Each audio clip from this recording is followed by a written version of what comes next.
Impyung informed Jaehyun that for the next 4 days, he would have no free time. Until bedtime each day, he would be undergoing intense training. Nearby, Lee Hwa quietly observed the interaction. As Impyung raised his hand toward Jaehyun, scolding him for still making excuses, Lee Hwa pondered Prince Cheon's strength. Lee Hwa found it puzzling. Even if the right guardian had trained Prince Cheon, his Nigon was unusually powerful. The bald cadet, who had consumed the medicine ball, should have possessed Nigong equivalent to 30 years of training, yet Prince Cheon had already surpassed that level. Lee Hwa doubted the drunken Siabmang had taught him properly and considered that perhaps Prince Cheon's body had a rare constitution, capable of completely absorbing the medicine ball's effects. In the end, he concluded that this must be the case. Regardless of his mixed blood, a tiger's cub was still a tiger. The growing tension between the two heirs in the same group promised to become very interesting. Later, at the Grand Armament Great Hall, Impyung sat down with his cadets for a meal. He gave the command to begin eating, and the cadets responded with their motto before digging in. Cheon quietly ate, reflecting on the taste of chicken marinated in soy sauce. After 14 days of nothing but bland white porridge, this meal felt like a luxury. As he ate, he noticed Mukiam glaring at him. He wondered if Mukiam planned to stare at him through the entire meal. Rather than let it affect him, he chose to focus on enjoying the food. Cheon still didn't understand why Mukiam disliked him so much. Even so, he couldn't forgive the Sixth Clan. He recalled the helplessness of witnessing his mother's death, unable to intervene. He believed that someone like Mukiam would never understand that kind of pain. Fueled by this memory, Cheon vowed to surpass him and crush all obstacles in his path. Once the meal ended, Impyung shouted and announced the conclusion of Friday's schedule. He told everyone except Cadet number 80 to disband, repeating the order as he walked away. Cheon scanned the dormitory area, recalling that Group 8's quarters were Room 8 on the first floor. It was easy to remember, as the room number matched the group. As he made his way, Mukiam intercepted him, demanding to know where he was going without permission. Cheon wasn't surprised. Mukiam always acted superior, as if he were in charge wherever he went. Nearby, cadets began whispering among themselves. One identified one Ryan as the Spring Clan's heir, while another asked who the boy in front of him was. The first cadet replied that, according to rumors, he was the 7th heir. They agreed that things were about to get interesting. Just then, one Ryan of the Sound Clan arrived with her cadets and noticed the brewing tension between Prince Cheon and Mukiam. Observing the growing crowd, Mukiam wondered if it was time to escalate the situation. Stepping closer, he sneered at Prince Cheon, referring to him as peasant blood. He mocked him, asking if lying in a clinic bed had been comfortable. Mukiam calmly asked if Prince Cheon was annoyed. Cheon asks, "Is he insult the Lord?" Mukiam demanded clarification. Cheon questions, calling him peasant blood isn't insult to Lord. Cheon pressed on, questioning whether Mukiam's status was so high that he could insult the Lord, who was revered as a god. Whispers spread through the surrounding cadets. Mukiam had intended to humiliate Prince Cheon publicly, but instead, the tables had turned. He found himself humiliated instead. Watching from the side, one Ryan muttered to herself that Spring Clan men were truly foolish. Meanwhile, Cheon Kyung-woon of the Sword Clan arrived and expressed confusion over why Mukiam was so agitated over people he considered insignificant. Furious, Mukiam grabbed Prince Cheon by the collar and moved to punch him, declaring that he would crush his arrogant mouth. However, Prince Cheon struck first, landing a punch on Mukiam's face. Blood spilled from his nose as he reeled back in shock, shouting that a lowborn dared to hit him. Enraged, Mukiam activated the draft horse technique and lunged at him. Prince Cheon dodged swiftly, prompting Mukiam to accuse him of running away. Cheon Kyung-woon watched with surprise, noting Prince Cheon's agile movement. It reminded him of the weightlessness technique. Mukiam shouted at his comrades to act, asking why they were just standing there. The cadets agreed and started chasing Prince Cheon. Meanwhile, Mukiam clutched his broken nose, fuming over the humiliation. He thought that if he let Prince Cheon go unpunished, he wouldn't be considered human. Cheon sprinted through the jungle, maintaining a lead. The cadets trailing him struggled to keep up, wondering why he was so fast.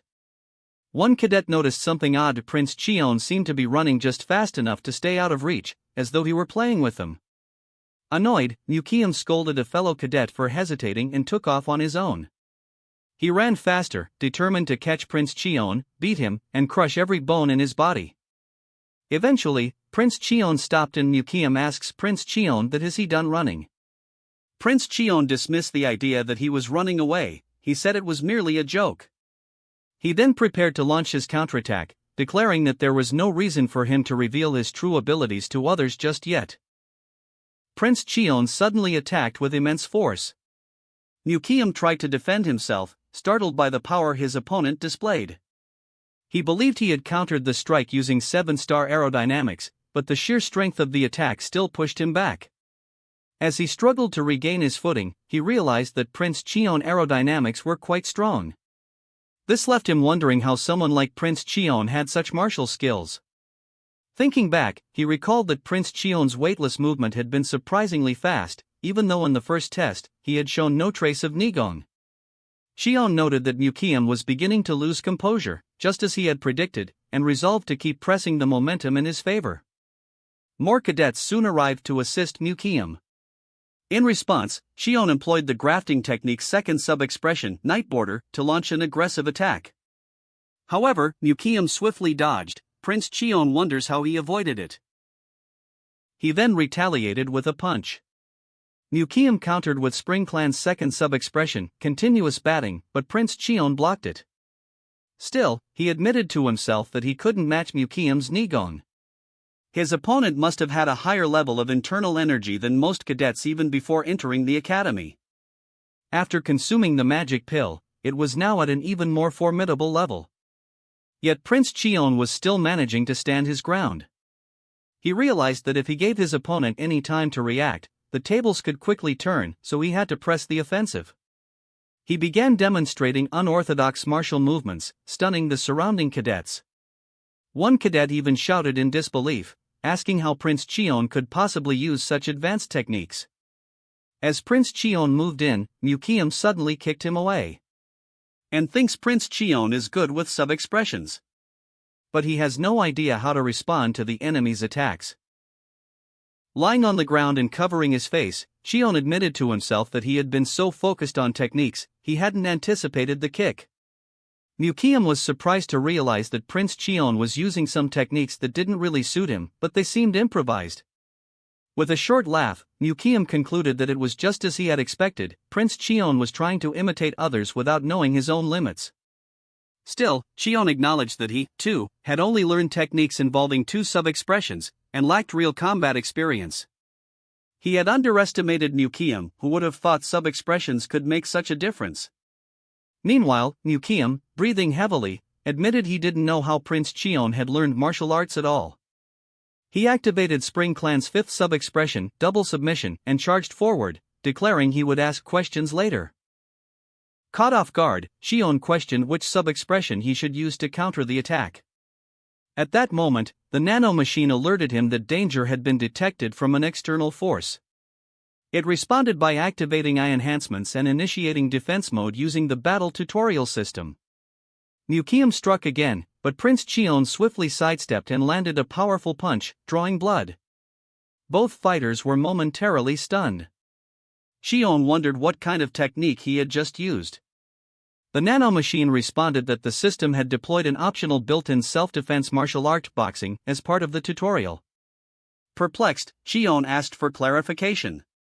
The Nano Machine explained that the tutorial involved independent teaching, producing combat results based on analyzing the opponent's movements every 0.1 seconds.